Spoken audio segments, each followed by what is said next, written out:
وہ ماں بھی ہے، بیٹی بھی، رہنما بھی اور معمار قوم بھی۔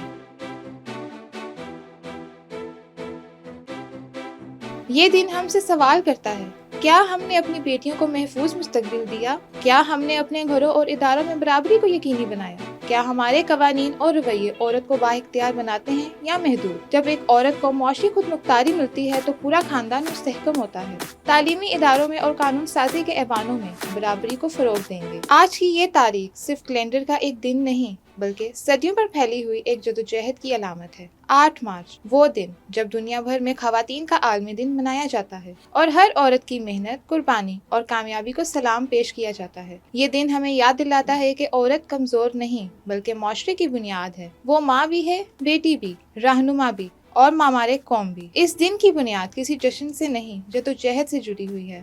20ویں صدی کے آغاز میں جب صنعتی انقلاب اپنے عروج پر تھا، فیکٹریوں میں کام کرنے والی عورتوں کو نہ مناسب اجرت ملتی تھی، نہ محفوظ ماحول اور نہ ہی اوقات کار کا کوئی ضابطہ تھا۔ 1908 میں نیو یارک کی ہزاروں محنت کش خواتین سڑکوں پر نکلیں اور اپنی بنیادی حقوق کا مطالبہ کیا۔ ان کا مطالبہ سادہ تھا، برابر کام کا برابر معاوضہ، کم اوقات کار اور ووٹ کا حق۔ 1910 میں جرمنی کی انقلابی رہنما کلارا زیٹکن نے عالمی سطح پر خواتین کا عالمی دن منانے کی تجویز پیش کی، جسے کئی ممالک نے قبول کیا۔ بالآخر 1975 میں اقوام متحدہ نے 8 مارچ کو باضابطہ طور پر عالمی دن قرار دیا اور 1977 میں اسے عالمی سطح پر تسلیم کیا گیا۔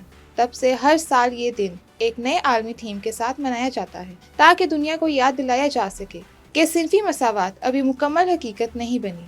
آج 8 مارچ کو دنیا کے مختلف ممالک میں ریلیاں نکالی جاتی ہیں، سیمینارز اور کانفرنس منعقد ہوتی ہیں، جامعات اور اسکولوں میں خصوصی تقاریب سجائی جاتی ہیں، خواتین رہنما اور سماجی کارکنوں کو اعزازات دیے جاتے ہیں اور میڈیا پر خصوصی نشریات بھی پیش کی جاتی ہیں۔ پاکستان سمیت کئی ممالک میں خواتین اپنے حقوق کے لیے مارچ کرتی ہیں، پینل ڈسکشن میں شرکت کرتی ہیں اور معاشرتی مسائل پر کھل کر بات کرتی ہیں۔ اس دن کا رنگ جامنی سمجھا جاتا ہے، جو وقار اور انصاف کی علامت ہے، مگر ان تمام سرگرمیوں کا مقصد محض تصویریں بنوانا یا تقاریر کرنا نہیں بلکہ معاشرے کے ضمیر کو جگانا ہے۔ یہ ایک حقیقت ہے کہ آج عورت ہر میدان میں اپنی صلاحیتوں کا لوہا منوا رہی ہے۔ وہ سیاست میں قانون سازی کر رہی ہے، عدالتوں میں انصاف کے لیے کھڑی ہے، لیبارٹریوں میں تحقیق بھی کر رہی ہے، کھیلوں کے میدان میں ملک کا نام روشن کر رہی ہے اور کاروباری دنیا میں نئی مثالیں قائم کر رہی ہے۔ لیکن اس کے ساتھ ساتھ دنیا کے کئی حصوں میں عورتیں آج بھی بنیادی حقوق سے محروم ہیں۔ عالمی رپورٹس کے مطابق بہت سے ممالک میں خواتین کو مردوں کے مقابلے میں کم اجرت ملتی ہے، لاکھوں لڑکیاں تعلیم سے محروم ہیں اور گھریلو تشدد و ہراسانی کے واقعات تشویشناک حد تک موجود ہیں۔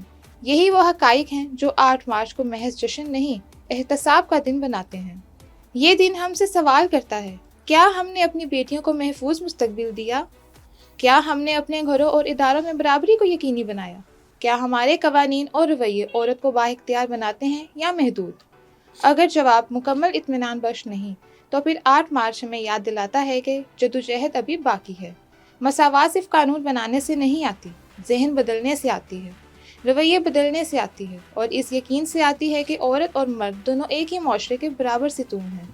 آج کا دن ہمیں یہ سکھاتا ہے کہ جب ایک لڑکی کو تعلیم ملتی ہے تو وہ صرف اپنی نہیں بلکہ آنے والی نسلوں کی تقدیر سنوارتی ہے۔ جب ایک عورت کو معاشی خود مختاری ملتی ہے تو پورا خاندان مستحکم ہوتا ہے۔ جب ایک ماں بااختیار ہوتی ہے تو قوم مضبوط ہوتی ہے۔ اس لیے 8 مارچ صرف خواتین کا دن نہیں، پوری انسانیت کا دن ہے، کیونکہ مساوات کا فائدہ صرف عورتوں کو نہیں، پورے معاشرے کو ہوتا ہے۔ آئیے اس 8 مارچ پر ہم یہ عہد کریں کہ ہم عورت کے احترام کو محض ایک دن تک محدود نہیں رکھیں گے۔ ہم اپنے گھروں میں، دفاتر میں، تعلیمی اداروں میں اور قانون سازی کے ایوانوں میں برابری کو فروغ دیں گے۔ ہم ہر اس آواز کا ساتھ دیں گے جو انصاف اور وقار کی بات کرے، کیونکہ ایک با اختیار عورت ہی ایک روشن مستقبل کی ضمانت ہے۔ 8 مارچ ہمیں یاد دلاتا ہے کہ عورت کمزور نہیں، وہ زندگی کی معمار ہے، معاشرے کی روشنی ہے اور تبدیلی کی سب سے بڑی طاقت ہے۔ خواتین زندہ باد، انصاف زندہ باد، مساوات زندہ باد۔